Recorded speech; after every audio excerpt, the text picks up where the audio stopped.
السلام علیکم بچوں، امید ہے کہ آپ خیریت سے ہوں گے۔ آج ہمارے سبق کا عنوان ہے قرآن مجید۔ آج ہم قرآن مجید کی بنیادی معلومات اور آداب کے بارے میں پڑھیں گے۔ یہ سبق صفحہ نمبر 5 پر دیا گیا ہے۔ قرآن مجید اللہ کی مقدس کتاب ہے۔ مقدس کا مطلب ہے پاک کتاب۔ یہ حضرت محمد صلی اللہ علیہ وسلم پر نازل ہوئی۔ قرآن مجید عربی زبان میں ہے۔ قرآن مجید اللہ کا کلام ہے، یعنی اس کے ذریعے اللہ ہم سے مخاطب ہے۔ آپ کو پتہ ہے کہ ہر کتاب کا کوئی نہ کوئی عنوان ہوتا ہے، اور قرآن مجید کا عنوان ہے انسان۔ بچوں، کیا آپ کو پتہ ہے کہ آسمانی کتابیں کتنی ہیں اور یہ کن کن پیغمبروں پر نازل ہوئی ہیں؟ جی، 4 مشہور آسمانی کتابیں ہیں۔ نمبر 1 توریت، جو حضرت موسیٰ علیہ السلام پر نازل ہوئی۔ نمبر 2 زبور، حضرت داؤد علیہ السلام پر نازل ہوئی۔ نمبر 3 انجیل، جو حضرت عیسیٰ علیہ السلام پر نازل ہوئی۔ نمبر 4 قرآن مجید، حضرت محمد صلی اللہ علیہ وآلہ وسلم پر نازل ہوئی، جو ہمارے آخری نبی ہیں، اور ان کے بعد کوئی نبی نہیں آئے گا۔ اس میں موجود احکامات یا ہدایات رہتی دنیا تک قائم رہیں گی۔ بچوں، یہ چاروں کتابیں اللہ کی بھیجی ہوئی ہیں، لیکن اوپر تینوں کتابیں اپنی اصلی حالت میں آج کے دور میں موجود نہیں ہیں۔ ان انبیاء کی قوم نے اپنی مرضی کے مطابق اپنے فائدے کے لیے ان میں تبدیلی کر دی تھی، لیکن قرآن مجید واحد کتاب ہے جس میں تبدیلی نہیں ہوئی، کیونکہ اس کی حفاظت کا ذمہ اللہ نے قیامت تک خود لیا ہے۔ 1400 سال پہلے یہ کتاب حضرت محمد صلی اللہ علیہ وآلہ وسلم پر نازل ہوئی تو حضرت محمد صلی اللہ علیہ وآلہ وسلم نے بتائے ہوئے احکامات حرف بہ حرف اپنی قوم میں پہنچائے اور اس میں کوئی تبدیلی نہیں۔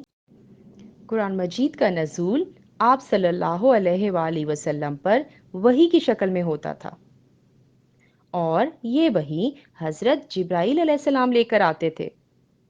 بچوں، کیا آپ کو پتہ ہے کہ وحی کیا ہوتی ہے؟ وہ کلام جو اللہ کی طرف سے نبیوں کو بھیجا گیا، اسے وحی کہتے ہیں۔ قرآن مجید ایک دن میں نازل نہیں ہوا، بلکہ یہ تھوڑا تھوڑا کر کے نازل ہوا۔ قرآن مجید کی پہلی وحی غار حرا میں نازل ہوئی، جو مکہ مکرمہ میں ہے۔ قرآن مجید میں 30 پارے ہیں اور 114 سورتیں ہیں۔ قرآن مجید کو نازل کرنے کا مقصد انسان کی رہنمائی کرنا ہے، تاکہ وہ دنیا اور آخرت دونوں میں کامیاب رہے۔ اور قرآن مجید رمضان کے مہینے میں نازل ہوا۔ بچوں، جیسے کہ میں نے آپ کو بتایا کہ قرآن مجید رمضان شریف کی شب قدر میں نازل ہونا شروع ہوا، اور اس کا نزول 23 برس میں مکمل ہوا، یعنی یہ تھوڑا تھوڑا کر کے نازل ہوتا تھا اور 23 برس میں مکمل ہوا۔ نزول کا مطلب ہے یعنی آسمان سے اتارا گیا۔ بچوں، اب ہم پڑھتے ہیں قرآن مجید کے پڑھنے کی اہمیت۔ نمبر 1 قرآن مجید کو سیکھیں اور اپنی زندگی میں اپنائیں، یعنی ہمیں قرآن مجید سیکھنا چاہیے اور اللہ کے بتائے ہوئے احکامات کو اپنی زندگی میں اپنانا چاہیے، اور جن باتوں سے اللہ تعالیٰ نے منع فرمایا ہے ان سے دور رہنا چاہیے۔ نمبر 2 برائی سے بچیں اور نیکی کی طرف آئیں۔ بچوں، اگر ہم قرآن مجید پڑھیں گے تو ہم بری باتوں سے بچیں گے اور نیک کام کریں گے، اور اس کا ہمیں اللہ اجر دے گا۔ نمبر 3 خود بھی پڑھیں اور دوسروں کو بھی سکھائیں، یعنی قرآن مجید کو ہمیں پڑھنا چاہیے بلکہ سمجھ کر پڑھنا چاہیے، تاکہ ہم اللہ کے پیغام کو اچھی طرح سمجھ سکیں۔ اور دوسروں کو بھی سکھانا چاہیے۔ بچوں، سبق شروع کرنے سے پہلے ہم اس کے مشکل الفاظ اور اس کے معنی پڑھ لیتے ہیں تاکہ سبق کے دوران ہمیں کوئی دشواری نہ ہو۔ نمبر 1، احکامات۔ احکامات حکم کی جمع ہے۔ سیدھا راستہ یعنی اچھا راستہ جو اللہ کو پسند ہے۔ ترتیل۔ ترتیل کا مطلب ہے قرآن مجید کے الفاظ کو ٹھیک سے ادا کرنا، یعنی ٹھہر ٹھہر کر پڑھنا اور زیر زبر اور پیش کا خاص خیال رکھنا۔ باعث۔ باعث کا مطلب ہے وجہ۔ توفیق۔ توفیق کا مطلب ہے ہمت۔ چلے بچوں، اب ہم اس سبق کی پڑھائی کرتے ہیں۔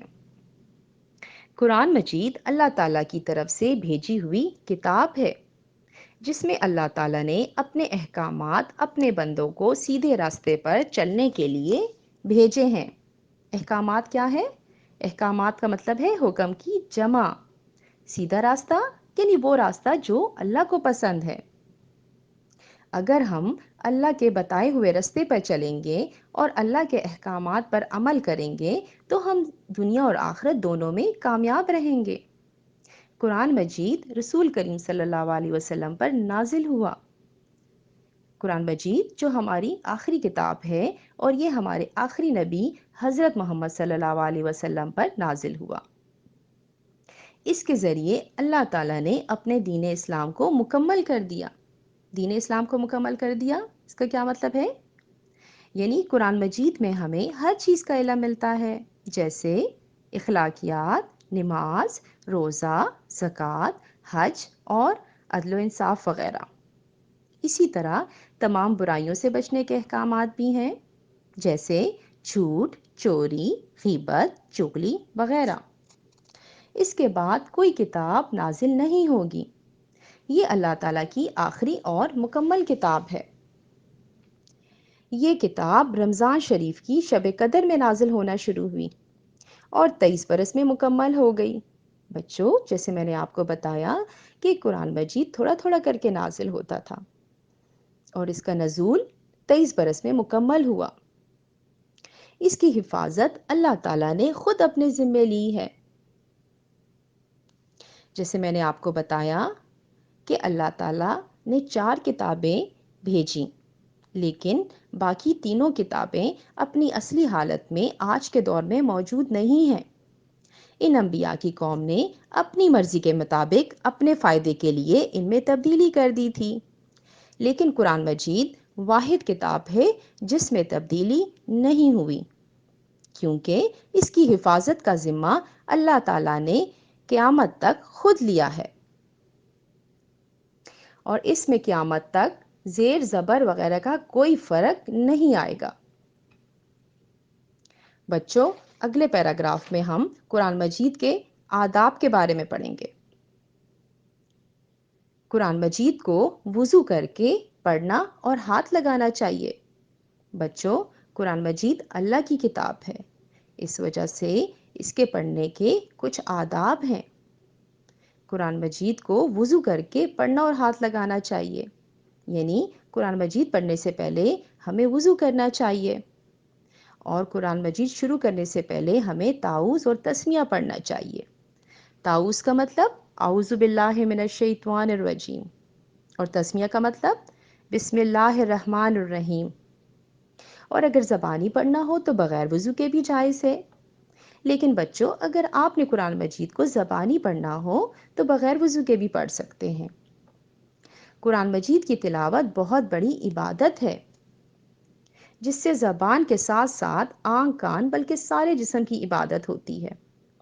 بچوں، جب آپ قرآن مجید پڑھ رہے ہوتے ہیں تو زبان سے ادا کر رہے ہوتے ہیں، آنکھ سے دیکھ رہے ہوتے ہیں اور کان سے سن رہے ہوتے ہیں، تو اس طرح ہمارے سارے جسم کی عبادت ہو رہی ہوتی ہے۔ قرآن پاک کو عربی لہجے میں ترتیل کے ساتھ پڑھنا چاہیے۔ عربی لہجے میں آپ کو پتہ ہے نا بچوں کہ قرآن مجید عربی زبان میں ہے۔ ترتیل کے ساتھ یعنی ٹھہر ٹھہر کر، آہستہ آہستہ اور اچھے تلفظ، صحیح تلفظ کے ساتھ، اور زیر زبر اور پیش کا خاص خیال رکھنا چاہیے۔ قرآن پڑھتے وقت دل میں یہ خیال رکھنا چاہیے کہ میں اللہ کے دربار میں حاضر ہوں اور اس کے سامنے تلاوت کر رہا ہوں اور وہ سن رہا ہے۔ بچوں، آپ جب بھی قرآن مجید پڑھ رہے ہوں تو یہ بات اپنے ذہن میں رکھیں کہ اللہ تعالیٰ آپ کو دیکھ رہا ہے اور آپ کو سن رہا ہے۔ قرآن مجید کو پڑھ کر بھلا دینا بہت بڑا گناہ ہے۔ بچوں، اکثر بچے یا بڑے بھی قرآن مجید کو پڑھتے ہیں اور حفظ بھی کر لیتے ہیں، لیکن جب وہ باقاعدگی سے نہیں پڑھتے تو وہ بھول جاتے ہیں۔ تو بچوں، قرآن مجید کو پڑھ کر بھلا دینا بہت بڑا گناہ ہے۔ اس وجہ سے ہمیں باقاعدگی سے قرآن پاک پڑھنا چاہیے، چاہے ہم لوگ تھوڑا تھوڑا پڑھیں روز۔ قرآن مجید کا گھر میں رکھنا باعث برکت۔ باعث برکت، باعث کا مطلب لوگوں نے کیا پڑھا تھا؟ وجہ۔ یعنی اگر قرآن مجید کو ہم گھر میں رکھیں گے تو اس گھر میں برکت رہے گی۔ اس کا پڑھنا باعث ثواب، یعنی اگر ہم اس کو پڑھیں گے تو ہمیں ثواب ملے گا، اور اسے پڑھ کر سمجھنا اور اس پر عمل کرنا باعث نجات ہے۔ یعنی اگر ہم اس کو سمجھ کر پڑھیں گے اور اس پہ عمل کریں گے تو باعث نجات ہے۔ نجات کا مطلب دوزخ، کس چیز سے نجات؟ یعنی دوزخ سے نجات کا باعث بنے گا۔ قرآن مجید کو اگر سنا جائے اور سننے تو پڑھنے والے دونوں کو برابر کا ثواب ملتا ہے۔ یعنی اگر آپ کے گھر میں کوئی قرآن مجید پڑھ رہا ہو اور آپ اس کو سن رہے ہو تو آپ کو اور ان کو دونوں کو ثواب ملتا ہے۔ اس لیے اگر کوئی قرآن مجید پڑھ رہا ہو تو وہاں پر باتیں نہیں کرنی چاہیے۔ اللہ تعالیٰ ہمیں قرآن مجید کی تلاوت کرنے اور اس پہ عمل کرنے کی توفیق دے۔ توفیق کا مطلب کیا ہے؟ ہمت دے۔